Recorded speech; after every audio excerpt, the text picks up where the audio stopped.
I think that we can all agree that the rule of law protects our Canadian democracy and that the Charter of Rights and Freedoms is its foundation.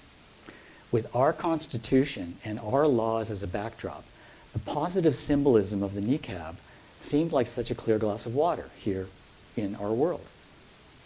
But as a result of my continued tumble down the rabbit hole of context, I realized that the guiding principles and legal backdrop of the Islamic world could be, perhaps should be, an alternate lens through which to view the symbolism of the niqab.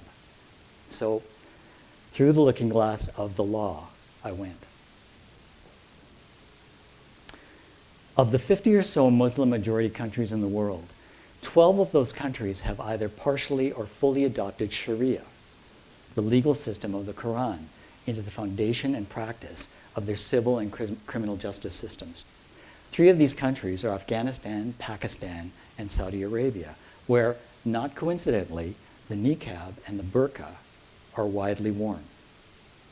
The Sharia legal system has some interesting core principles regarding the status of women in their societies.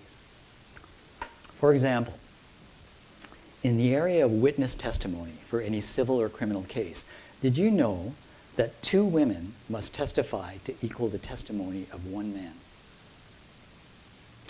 Another interesting number-based Sharia law principle is in the critical area of sexual crimes. For example, in cases of alleged rape, the female victim is allowed to bring charges to bear against a suspected male attacker, but there must be at least 4 witnesses to support the female's allegations. These 4 witnesses have to be men.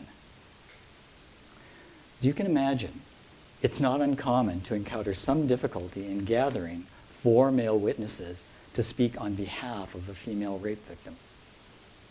It's also not uncommon for 4 male witnesses to actually flip the rape allegation to a charge of adultery or unmarried sex against the female victim. Oh yes, it's a small detail. Under Sharia law, both adultery and unmarried sex are considered sexual crimes, equivalent to rape. Now, in fairness to Pakistan, their legal system is a mess. It's an unwieldy, mad scientist combination of British colonial law and Sharia principles. For example, in 2006, the 4-man witness requirement for rape was dropped in favor of a more balanced British model in government-administered courts.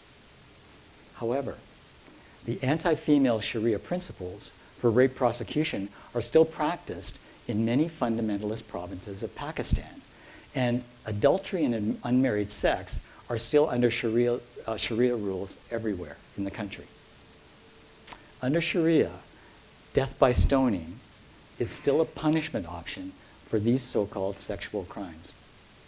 The victims of these harsh laws are invariably women, whose value in many Muslim courts is exactly 1/2 that of a man.